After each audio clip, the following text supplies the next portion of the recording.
Today I'd like to introduce Duane Gordy, Gary Hudder, and Amy Ellsworth.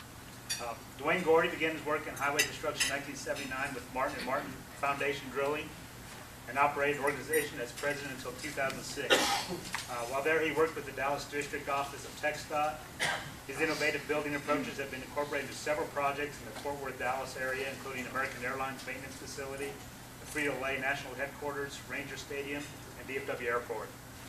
In 1998, while on the City Council in Rome, Texas, he worked to negotiate wholesale water agreements with the Trinity River Authority for the city.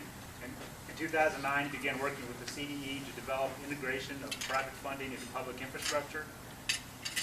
In mid-2012, Duane developed the Community Development Education Foundation, then provided education and resource information to the city and county officials, while also serving as a resource to local and state agencies. Duane also serves on the board of directors of Texas Association of Business, and he's a resident of Lumberton, Texas. Duane.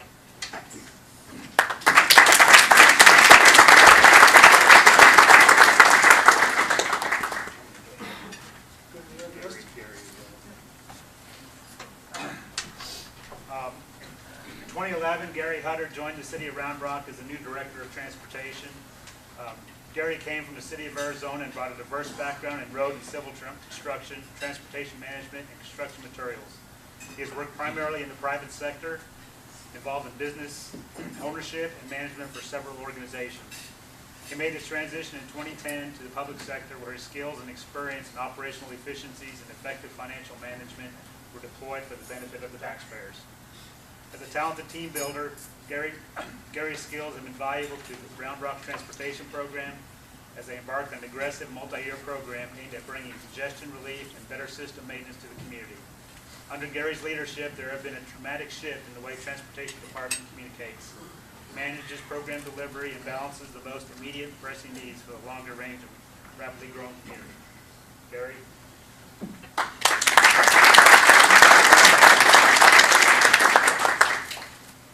Amy Ellsworth has been recently named, has been the general manager of the Community Impact newsletter, Round Rock Hooterville Hudder edition, since January.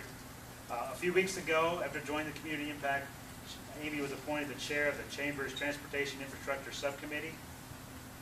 She brings firsthand experience on policy issues related to transportation infrastructure, having served as the chief of staff for a member of the Texas House of Transportation Committee, who authored and passed the TxDOT Sunset Bill during the last session. She has worked for the Texas legislature, the U.S. Congress, and the Williamson County nonprofit, giving her unique perspective on the transportation issues facing Round Rock and Central Texas.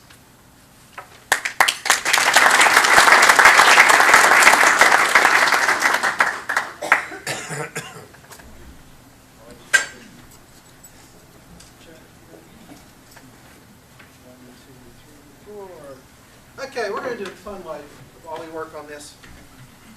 I work in open environments a lot anyway. As he said, my name's Duane Gordy. I am currently chairman of a foundation that we modified and developed exclusively because we met with TxDOT about a year ago, started asking the question, how is it we created so many tools at the legislative level to get projects delivered, and they don't seem to get to the point of delivery, which means it doesn't build a road. There are a few isolated places around the state they work, and all of a sudden they don't work anywhere else. So how is it the district engineers aren't out there doing this education process to get these things empowered to local levels? Now, of course, I cheated when I went to Phil Wilson and said that, because I'd already met with several district engineers asking them why they weren't doing the role. The statement was, the Department of Transportation has gotten their hands slapped for lobbying, promoting specific methodologies of providing transportation funding methods. Because of that, they will not promote any specific issue. So they will tell you about all of them, whether they apply or not. They will answer specific questions on specific pieces you want to know, but will not assist you in integrating them into a delivery plan, because now they're promoting the process. That's why we started doing what we did so aggressively. Because over the last decade, we've created more innovative funding tools for transportation than just short of the federal government. And we keep applying them in many cases in the wrong places to accomplish the wrong thing, instead of applying them where they belong. According to the Harvard Business Review,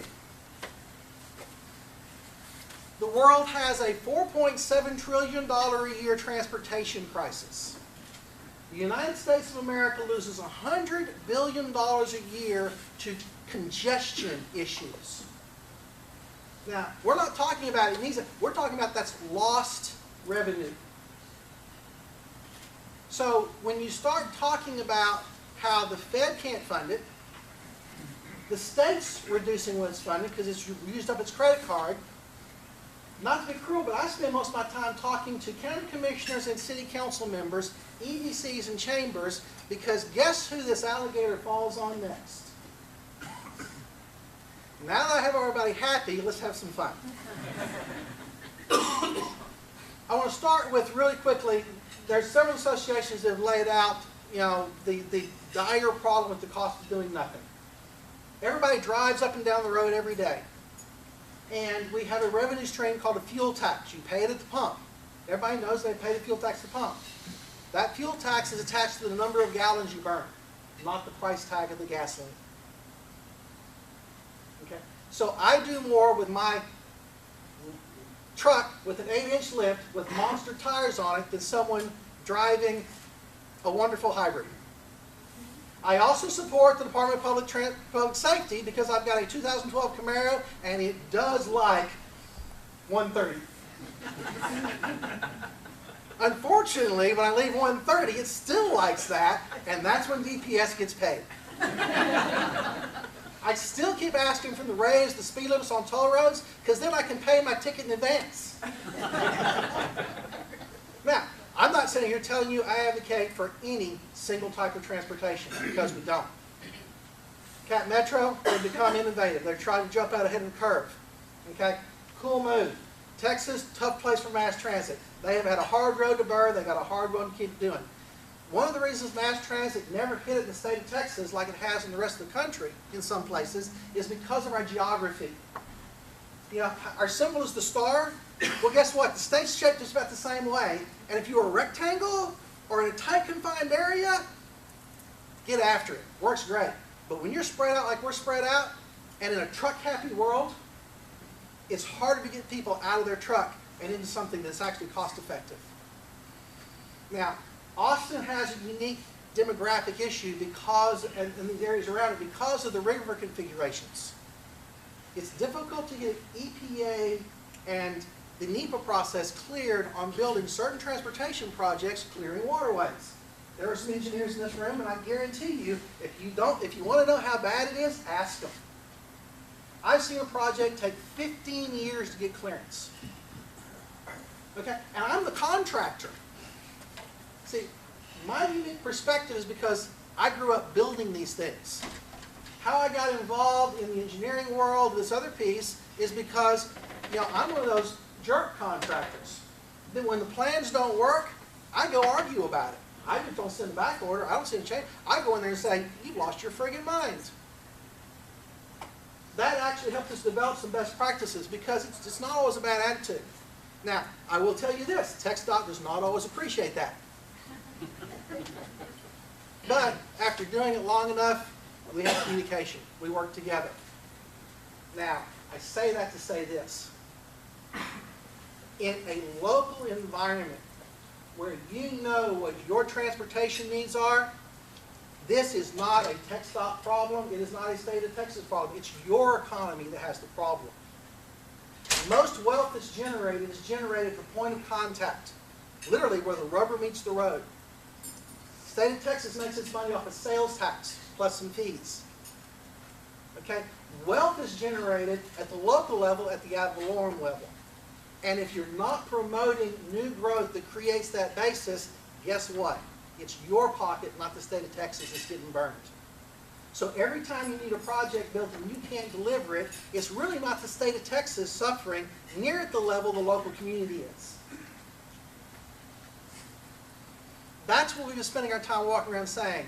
I worked with Aaron Demerson a while back and a few other players in the fact that we really need to empower locals because the current top-down driven model is no longer going to work, except on projects that are $100+ million in size.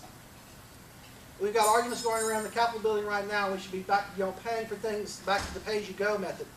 The state of Texas has let a grand total of three projects over $200 million in size under the design bid build in its history. The bulk of the projects over $100 million are probably fewer than in a matchbook. The bulk of the projects that are let under that were those let that they could have controlled growth on. So when you talk about projects that are these massive $100 million projects, it's not cost effective to deliver those projects under those models. Now how do we know this? Because no one else in the world does it. They're built under a design bid build environment. I'm sorry. Yeah, that's right. No. Help me. Thank you. Design build project. Take the bid word out. Anyway, but the reason for that is it's cost effective because the cost of a project that gets out of line is the pre-development side. And if you drop it into an efficient manner of delivery, which is what, oddly enough, good business people do. How many of y'all know that business people in this room, you're more effective and more efficient than the government agencies you work with? Did you know that's true across the board? Okay, so on the larger projects, that integration has actually made them more cost effective. But on some of the smaller projects, it really is something that local communities can reach out and get and tag and do.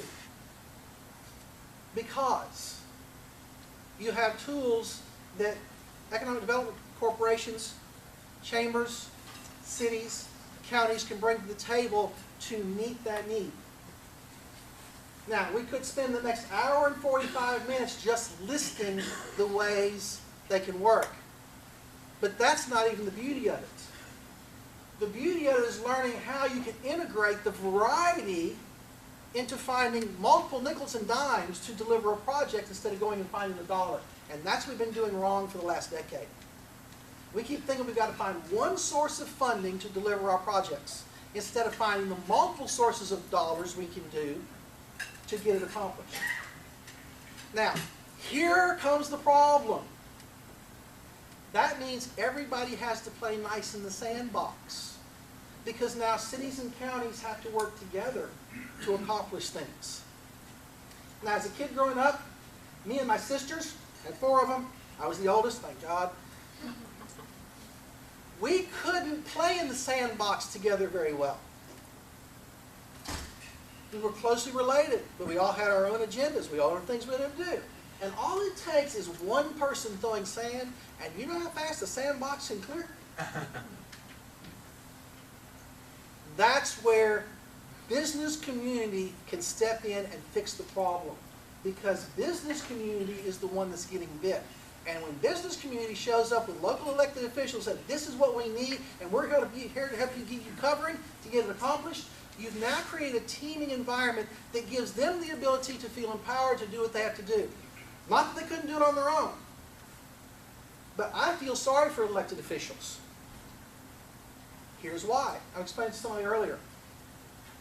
If you were a company, and you were the executive director of that company, and you have to answer to the shareholders for your value, okay? You can sit in a boardroom around a group of people that are fairly educated, which would be normal, for what's going on, and argue your case for what's going on.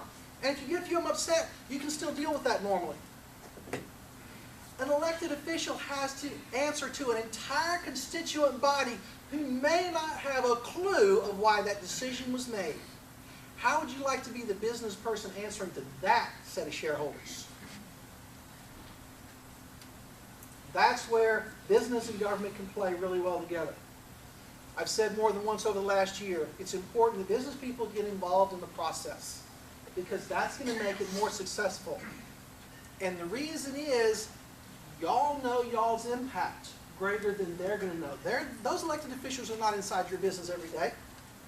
The fact that it takes your people getting to work 45 minutes or an hour, as much as they hear about it generically over the area, they're not in your business. You really don't want them in your business. But you do need to make sure you're communicating with them. Help them do what they need to do by empowering them to make the decisions that are tough decisions, because it's no longer a trickle-down effect that's taking place on funding. There's going to be some. There's currently legislation going around the Capitol building that may generate new revenue. But there's a lot of people in that building that just happen to be a little bit stubborn, a little bit bullheaded, because their bill didn't look like their bill. It's not exactly moving well right this second. This is the toughest session I've ever seen for transportation funding, because we got so many transportation funding bills that come out. 134. That's more than the last 4 sessions combined, because the last 4 sessions, there's been a grand total of 23. We have 134. We're still trying to filter through the mess. Still trying to find a plan that works. And I can probably guarantee you one thing. We're going to get another Band-Aid. Which still means that local communities trying to start growing and keep their growth going right now are going to have to learn how to use the pieces that are available.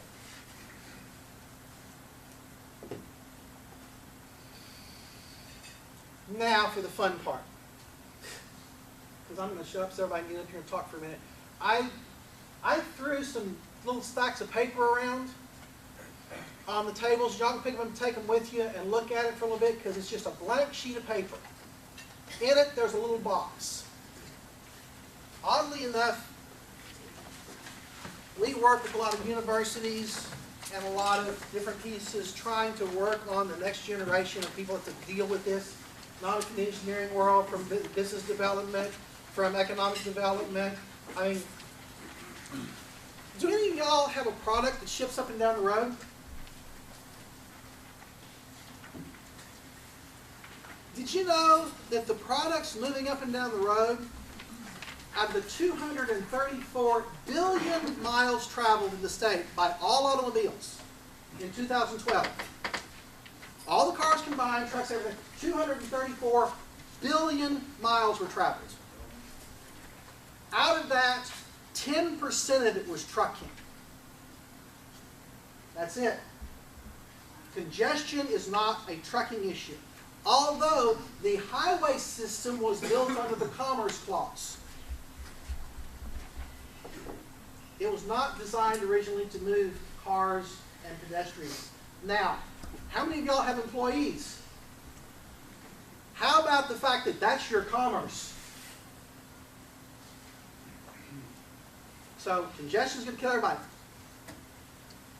When I work with college students on how to start facing these issues, and I sit down and work with communities that are trying to grow things, oddly enough, that sheet of paper right there is the only sheet of paper I give them. I don't give them a plan, ever, when I go to recommend or talk to people. How many of you know in business that if you're going to start a business, you got to have a vision? You got a picture in your head of where you're going. Okay? Successful entrepreneurs understand this principle. The picture cannot change. Every time the picture changes, you start over. Now, to get the picture, there is a list of things you've got to get done. Now, every time the list changes, you've got to remember one thing. The picture cannot change. You can change your process to get there over and over again. But the picture has to stay consistent. It's a simple critical thinking process. That's all it is. Let me tell you what it means to transportation. When you get a vision for your community on what transportation needs to be, you better set the vision in stone. Because if you don't, every time you change your mind, you're going to change every tool attached with it, and you're going to start over from scratch. Communities need to get the understanding that they need to determine what their transportation is like, and as a unit, they need to get that cast in stone. And then everything they do should move toward the success of that plan.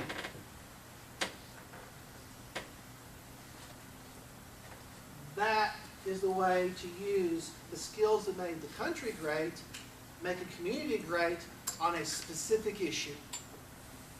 And oddly enough, people, that's just common sense. People at the turn of the century were using that principle to be successful in business, and it still works now. Hadn't changed. We just got a little complex for ourselves. Now, I'm going to put this little disclaimer attached to this.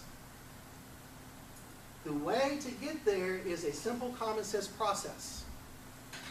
The skills and the work you have to do to make it a success is going to be very complex. And that's where professionals help. Engage the right ones to do the right things. In this report that the Harvard Business Journal said, they reviewed every engineering tactic being used around the world. It gave a grand total of 3 things that make 40% can reduce overall cost by 40%. Number 1 was make better choices on your transportation projects. Anybody ever seen a road built that went nowhere? I can take you some all over the state. Fortunately for me in construction, I built some of them. But in a community now, because dollars are tight, you want to make sure you're building the right project in the right order. I've seen a toll project built that the long-term plan was to tie it to a tremendous industrial park and have some great growth coming. Brilliant idea for moving trucking. But because they were $20 million short, they went and spent $50 million to build a project that was 14 miles away, that didn't connect to it. Instead of going and finding the other 20 million and building the segment first they needed. And so now the first project is growing weeds.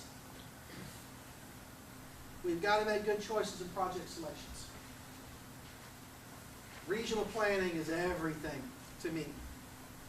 The second piece was to streamline delivery.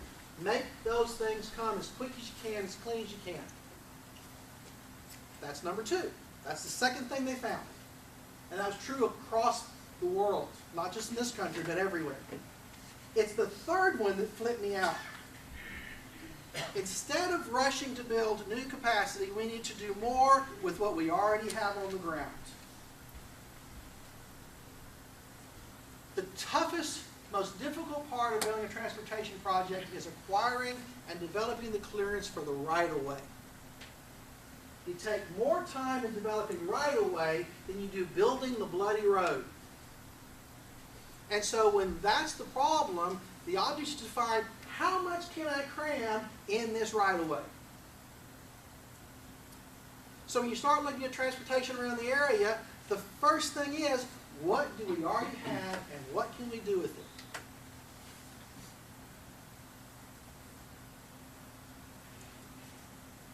I would have loved if this had been mine was written. My problem is I would have been skewed. Because I'm a road guy. I grew up building roads. I've lived in Texas for most of my life, and so it's all open spaces. So I'm still working on the mass transit piece aggressively. I argue with people in the Capitol building because people say, well, mass transit can't pay for itself. I said, yeah, not true. You ever been to Union Station? Highest revenue generator almost there is in that 5-block area. They knew how to leverage and attach themselves to the money generated by that crowd of people coming through. I tell people, I don't care where the line runs, tell me where it stops. And then tell me how I get people where they want to go from there. I visited with some people about T-Rail about 2 years ago in Fort Worth. I said, I don't care where the line runs. Pick your line. I could care less. I want to know where the thing's going to stop. Because that's where it's going to make money. If you're trying to find a way to make it pay for itself, tell me where it comes in contact with the people that are writing a check. Because it's not about ridership. It's about the growth around the ridership and how do you capture the value. And that's what I'm going to leave y'all with is this one set of words. Learn this word, value capture. A road project is not a road project because of what happens between the right-of-ways. A road project has value because of what happens outside the right-of-way. If you cannot capture that and put that value into the development of that project, or it doesn't generate enough, you might want to rethink the project. Which is one of the ways we can make a better decision on good projects. Now, with that, I'm going to let everybody else talk, and I'll be around to answer questions afterwards. The one thing I'm not afraid of is a question. I argue with everybody and enjoy it. Thank you all very much.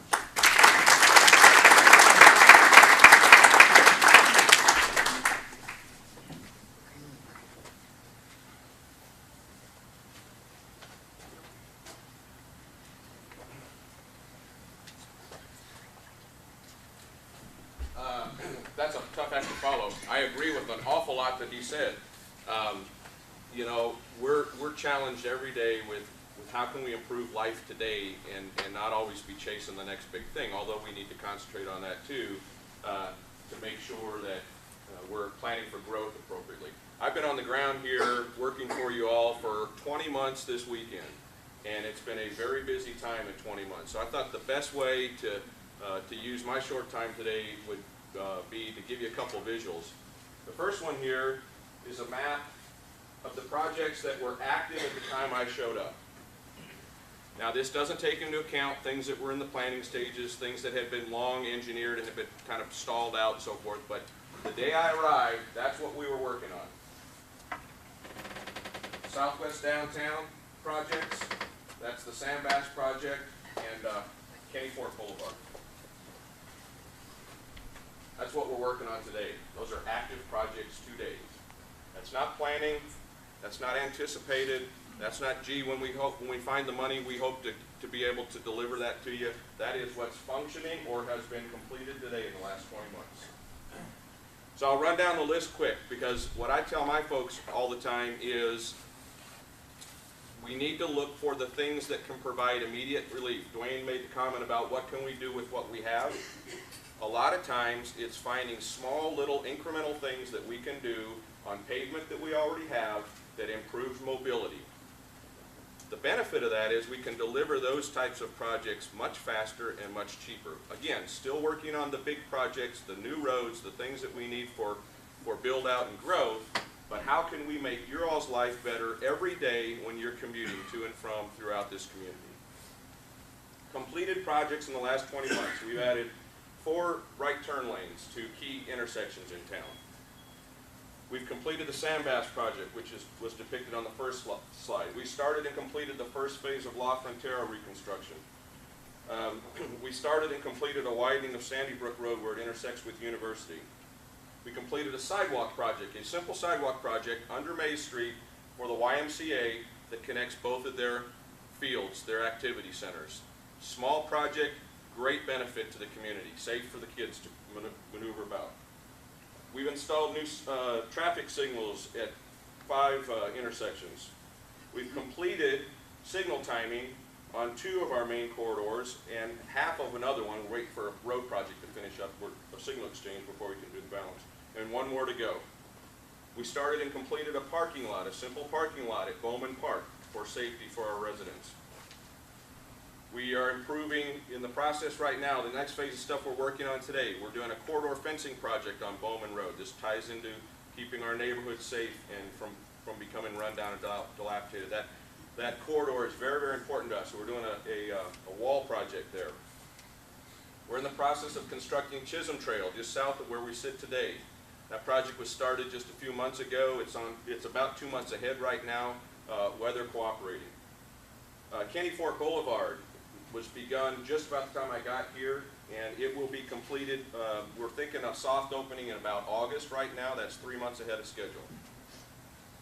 We are in the process of installing a gateway sign for this community on I-35 at Westinghouse Road to announce that that project had languished for years and years and years. We expect it to be completed in the next 2 weeks. Quiet zones, for those that are interested in quiet zones for our railroad, that project is moving forward. We're meeting again, I think, tomorrow or Thursday with the railroad and the TxDOT railroad officials to push that to the next phase.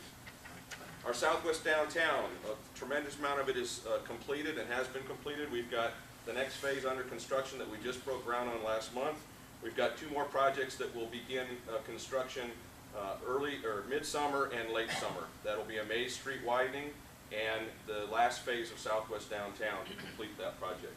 We just last week, we've been working on it for about a year, but just last week we got the final rubber stamp, if you will, that we took Maze Street and Round Rock Avenue away from TxDOT so that we can make some of the improvements we need to make there. And we now own and operate those 2 pieces of road.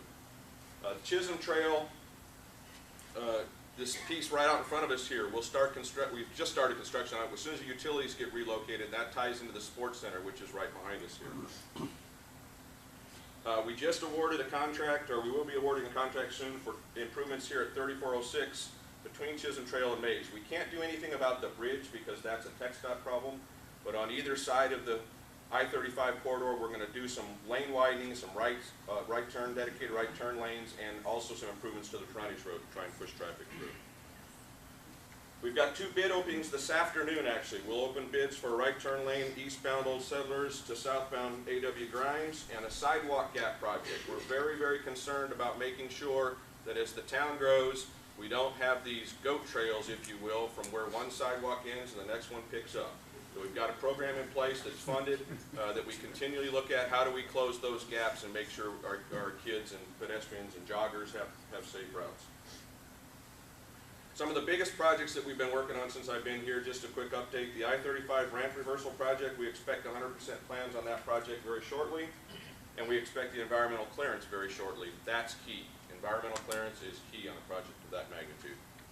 The RM620 project, we are in the process of negotiating engineering for that project to give us a PS&E set for bidding, and we expect environmental clearance, it looks like about June now. We were hoping in April, but it looks like it's going to be June.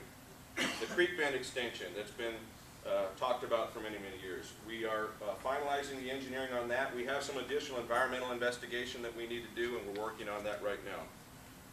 And then the last 4 projects are projects that are actively being engineered today. La Frontera repairs phase 2, University Boulevard widening between I-35 and Sunrise Drive, will widen that to a 6-lane divided. The extension of Seton Parkway, there's some opportunity there for additional economic growth in the medical community and our higher education center there with that extension. And we're going to align Cypress and Eagle's Nest at Sunrise so that, again, there's some economic opportunity with the folks that manage that Cypress development there. So as you can see, we've been busy. And the last thing I want to add is we haven't just been busy on all these arterial roads and making improvements for you to get around. Your city council has authorized and funded, those are repavement projects that have taken place in this community in the last 20 months. Look at the neighborhoods that have been done. So you've got a commitment from city leadership to keep up with what we've got, make sure we're maintaining what we got, and making sure that our neighborhoods are being kept up with. At the same time, we're trying to do this kind of big stuff. That's it.